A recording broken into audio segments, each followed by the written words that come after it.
अस्सलामुअलैकुम। क्लास 9 का केमिस्ट्री का हमारा आज लेक्चर है। चैप्टर नंबर 5 हम पढ़ रहे थे, लेक्चर 13।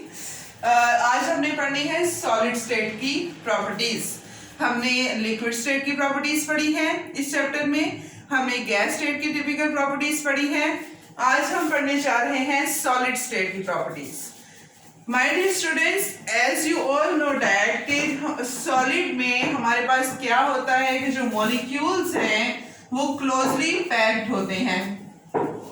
मॉलिक्यूल्स क्लोजली पैक्ड हैं, उनके दरमियान में जो इंटर मॉलिक्यूलर स्पेसेस हैं वो बिल्कुल नहीं है ही नहीं है, और इंटर मॉलिक्यूलर फोर्सेस बहुत ज्यादा स्ट्रॉन्ग है, जिसकी वजह से जो सॉलिड है ये रिजिड इनका स्ट्रक्चर होता है। जितने भी सॉलिड्स हैं ये सख्त होते हैं, रिजिड होते हैं। क्यों रिजिड होते हैं? क्योंकि इनके मॉलिक्यूल्स क्लोजली पैक्ड हैं। एक मॉलिक्यूल ने दूसरे मॉलिक्यूल को, दूसरे ने तीसरे को स्ट्रांगली अट्रैक्ट किया हुआ है, और इस स्ट्रॉन्ग अट्रैक्शन की वजह से ये सारे इकट्ठे रह रहे हैं, और जिसकी वजह से हम कहते हैं जो सॉलिड है ये रिजिड है, ये मोबाइल नहीं है। मॉलिक्यूल्स मूव नहीं कर सकते। जिस तरह से हमने कहा गैसेस हैं, रैंडम मोशन होती है, मॉलिक्यूल्स मूव करते हैं और जितनी भी स्पेस है अवेलेबल उसको ऑक्युपाई कर लेते हैं। लिक्विड की हमने बात की कि उसमें भी मॉलिक्यूल्स में इंटरमॉलिक्यूलर जो फोर्सेस हैं वो as compare to solid weak होती है, लेकिन एज कंपेयर टू गैसेस बहुत स्ट्रांग होती हैं, तो वो मॉलिक्यूल्स भी मूव करते हैं। लेकिन जो सॉलिड है ये मूव नहीं करते। क्यों नहीं मूव करते? क्योंकि मॉलिक्यूल्स ने एक दूसरे को अट्रैक्ट किया है। आज हम पहली टिपिकल प्रॉपर्टी सॉलिड की पढ़ने जा रहे हैं, melting point. Melting point term से आपको पता चल रहा है ऐसा पॉइंट, ऐसा टेम्परेचर जहां पे कोई भी सॉलिड, फॉर एग्जाम्पल सॉलिड बर्फ है हमारे पास, ऐसा टेम्परेचर जहां पे कोई भी सॉलिड मेल्ट होके लिक्विड में चेंज हो जाए, मेल्ट होना स्टार्ट हो, उस टेम्परेचर को हम कहते हैं melting point. Keep in mind कि ऐसा टेम्परेचर जहां पे सॉलिड मेल्ट हो जाए वो मेल्टिंग पॉइंट नहीं है। ऐसा टेम्परेचर जहां पे सॉलिड मेल्ट होना शुरू हुआ है, जहां पे सॉलिड लिक्विड में चेंज होना शुरू होगा, उसको हम कहेंगे मेल्टिंग पॉइंट। तो जब सॉलिड लिक्विड में चेंज होना शुरू होगा, हमारे पास सॉलिड भी होगा, उस टाइम बर्फ भी होगी, और हमारे पास थोड़ा थोड़ा पानी भी होगा, क्योंकि मेल्ट हो रहा है। इसका मतलब अब हमारे पास कौन सी दो स्टेट्स आ गई? सॉलिड की और लिक्विड की। सॉलिड और लिक्विड को एग्जिस्ट करेंगे, इकट्ठे एग्जिस्ट करेंगे इन डायनामिक इक्विलिब्रियम। डायनामिक इक्विलिब्रियम का क्या मतलब है? डायनामिक मतलब मूव, कि लिक्विड को फिर हम थोड़ा सा ठंडा करेंगे, वो अगेन सॉलिड में चेंज, सॉलिड को हम गर्म करेंगे, वो अगेन लिक्विड में चेंज। तो ये डायनामिक इक्विलिब्रियम का है। ये इसमें चेंज और ये इसमें चेंज हो सकता है, रिवर्सिबल। तो ये हमारे पास है मेल्टिंग पॉइंट। अब अगर हम सॉलिड की बात करें तो जो सॉलिड पार्टिकल्स होते हैं इनमें बेसिकली वाइब्रेशनल काइनेटिक एनर्जी होती है।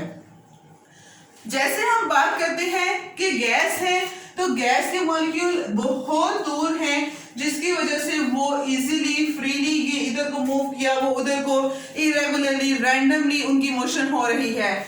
लिक्विड की बात करें तो लिक्विड में हम कहते हैं मॉलिक्यूल्स जो हैं थोड़े थोड़े से दूर हैं, इस वजह से लिक्विड ये मॉलिक्यूल्स भी मूव करते हैं, मोबाइल हैं। लेकिन when we talk about solids, तो सॉलिड में मॉलिक्यूल्स क्लोजली पैक्ड हैं, जिसकी वजह से इनमें मोशन जो होती है वो वाइब्रेशनल होती है। ये मॉलिक्यूल्स अपनी जो मीन पोजीशन है इस पे वाइब्रेट करते हैं।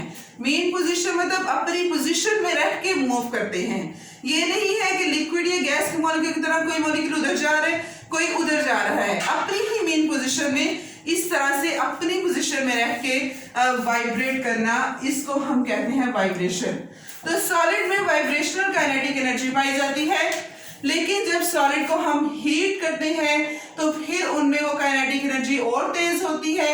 जब हम उनको और ज्यादा टेम्परेचर देते हैं तो फिर सॉलिड के मॉलिक्यूल्स की काइनेटिक एनर्जी इतनी ज्यादा हो जाती है कि वो मॉलिक्यूल्स एक दूसरे से अलग अलग हो जाते हैं और फिर सॉलिड के मॉलिक्यूल्स एक दूसरे से जब दूर दूर होंगे तो फिर ये चेंज हो जाएंगे लिक्विड में।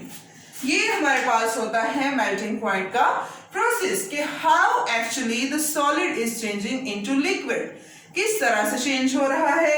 तो इस तरह से चेंज होता है कि जब उनको काइनेटिक एनर्जी मिलती है वो थोड़े थोड़े दूर होंगे और आपको पता है ये लिक्विड स्टेट में मॉलिक्यूल की मूवमेंट इस तरह से होती है। तो ये मेल्टिंग पॉइंट।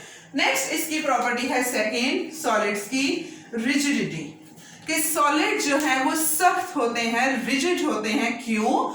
मैंने आपको बता दिया है कि सॉलिड रिजिड क्यों होते हैं, इस वजह से क्योंकि सॉलिड स्टेट में जो मॉलिक्यूल्स हैं they are closely packed. Molecules closely packed हैं। मॉलिक्यूल्स जो पार्टिकल्स हैं सॉलिड के वो मोबाइल नहीं हैं, वो मूव नहीं कर रहे, अपनी फिक्स्ड पोजीशन पर हैं, जिसकी वजह से हम कहते हैं कि सॉलिड जो है वो रिजिड है। अगली प्रॉपर्टी है डेंसिटी, कि सॉलिड के बारे में कहा जाता है कि solids as compare to liquid and gases dense होते हैं, डेंसर होते हैं, बहुत ज्यादा डेंस होते हैं। क्यों डेंस होते हैं? वही अगेन वही रीजंस रिपीट हो रही हैं। इस वजह से डेंस हैं क्योंकि जो सॉलिड है इनके मॉलिक्यूल्स क्लोजली पैक्ड हैं, इनके दरमियान में इंटरमॉलिक्यूलर स्पेसेस नहीं है, नेग्लिजिबल तो क्या बिल्कुल भी नहीं है, क्लोजली पैक्ड हैं, इनको प्रेस करना मुश्किल हो जाता है, जिसकी वजह से हम कहते हैं कि जो सॉलिड हैं ये डेंसर होते हैं, गाढ़े होते हैं। जैसे कि कुछ सॉलिड्स की डेंसिटी लिक्विड से बहुत ज्यादा होती है, जैसे कुछ सॉलिड एल्यूमिनियम है, एल्यूमिनियम की डेंसिटी 2.7 ग्राम पर क्यूबिक सेंटीमीटर है। और हमने अगर लिक्विड की, आपको याद हो कि कल when we were studying about density, तो मैंने आपको बताया था कि जो वाटर है, लिक्विड रेन वाटर है, उसकी डेंसिटी 1.0 ग्राम पर क्यूबिक सेंटीमीटर थी। तो देखने वो लिक्विड था, अब ये एल्यूमिनियम सॉलिड है तो 2.7 ग्राम पर क्यूबिक सेंटीमीटर इसकी डेंसिटी है। आयरन है, आयरन की डेंसिटी 7.8 ग्राम पर क्यूबिक सेंटीमीटर है और गोल्ड की डेंसिटी 9.3 ग्राम पर क्यूबिक सेंटीमीटर है। कितना ज्यादा डेंस है। और जो गैस है, आपको कल मैंने बताया था एयर की कितनी डेंसिटी थी, 0.001 ग्राम पर क्यूबिक सेंटीमीटर। तो आप देख लें कि वो 0 में है, 1 में है, एंड इन नंबर्स को आप देखें तो ये 2, 7, 9, तो इतने ज्यादा डेंस होते हैं सॉलिड। क्यों डेंस है, रीजन आपको बता दी है। तो ये हमारे पास सॉलिड स्टेट की प्रॉपर्टीज है, melting point, rigidity and density, 3 properties. Hope so आपको इनकी समझ आई है। कल इंशाल्लाह हम टाइप्स पढ़ेंगे सॉलिड की, कि सॉलिड की 2 टाइप्स होती हैं, amorphous solid and crystalline solid.